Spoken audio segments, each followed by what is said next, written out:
Hello मेरे प्यारे दोस्तों, मैं राज अमरेश से स्टेपिंग स्टोन चैनल पर आपका स्वागत करता हूं।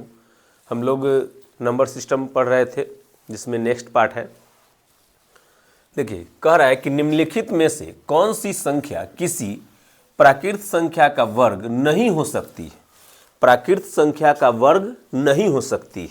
अच्छा समझिएगा, एक का स्क्वायर करते हैं तो एक, दो का स्क्वायर करते हैं चार, तीन का स्क्वायर करते हैं 9, चार का स्क्वायर करते हैं 16, 5 का स्क्वायर करते हैं 25, 6 का स्क्वायर करते हैं 36, 7 का स्क्वायर करते हैं 49, 8 का स्क्वायर करते हैं 64, 9 का स्क्वायर करते हैं 81, 10 का स्क्वायर करते हैं 100।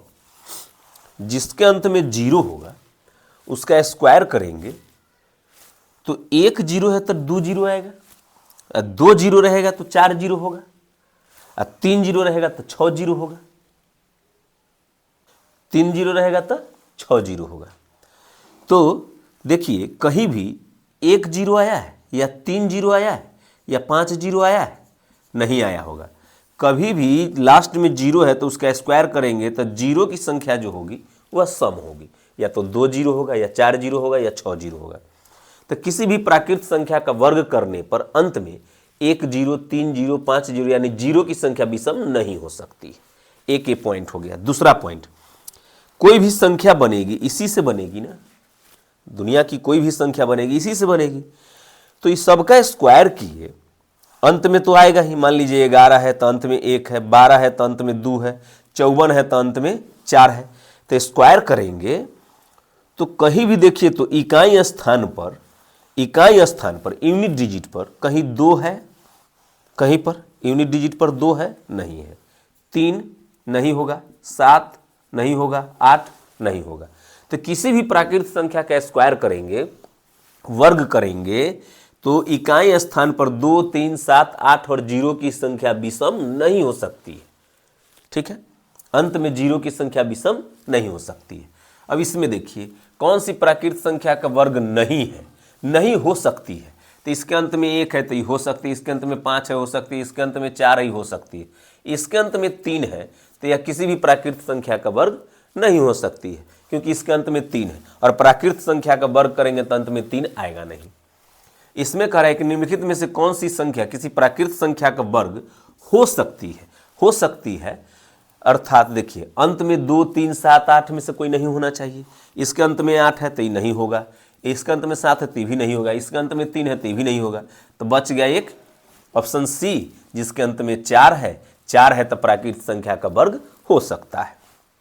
अब देखिए, यह प्रश्न है प्यारा सा कि x/6 बराबर y/5 हो तो 5x + 3y बटा 5x - 3y का मान क्या होगा। तो हम क्या करते हैं कि x बराबर के उस तरफ जो ऊपर होता है सो दूसरे तरफ नीचे चलाता है। मतलब ऊपर मतलब गुना में तो नीचे भाग में आ जाएगा। ये नीचे है सो ऊपर चला जाएगा, ये नीचे का नीचे रहेगा। y यहाँ ले आया तो 6 यहाँ चला जाएगा। तो x/y बराबर 6/5 आ गया। तो इसका मतलब x का मान 6 हुआ, y का मान 5। इस टाइप का जब भी प्रश्न रहे तो x का मान 6 और y का मान 5 रख सकते हैं। तो इसमें रख दीजिए, x का मान 6 रखेंगे तो 5 गुने 6, 6 पचे 30, और y का मान 5 तो 5 तियाई 15।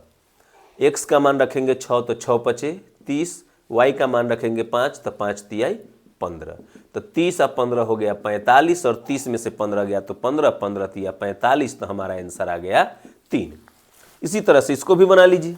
y इधर गुना में है, y इधर गुना में है तो इधर बटा में ले आइए।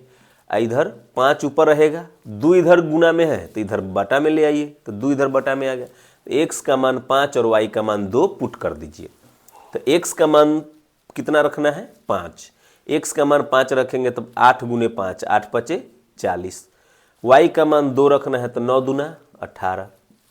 x का मान 5 तो 8 पचे 40, प्लस y का मान 2 रखना है तो 2 दूना 4, y का मान 2 है तो 2 दूना 4। तो 40 और 18 58, 40 और 4 44। 2 से काट दीजिए 22 बार में, 2 से 29 बार में। हमारा आंसर हो गया 29/22। ठीक है, कोई दिक्कत। अब इस प्रश्न को देखिए, ये भी वैसा ही है ना। ये b इधर गुना में है तो इधर बटा में आ जाएगा, 18 इधर बटा में है तो उधर ऊपर चला जाएगा बटा 5, यानी ए का मान रखना है 18, बी का मान 5। लेकिन अगर हम इसको देखें गौर से तो यह एक फार्मूला भी है ना। क्या है फार्मूला? तो फार्मूला होता है A cube minus B cube बराबर A minus B into A square plus A B plus B square. A cube minus B cube का फार्मूला होता है A minus B into A square plus A B plus B square. केवल E minus होता है, बाकी सब इसमें plus होता है। तो देखिए ऊपर वाला जैसे का तैसे रहने दीजिए, A square plus A B plus B square, ऊपर वाले को जैसे का तैसे रहने दिए। नीचे A cube minus B cube का फॉर्मूला होता है, सो लिख दीजिए।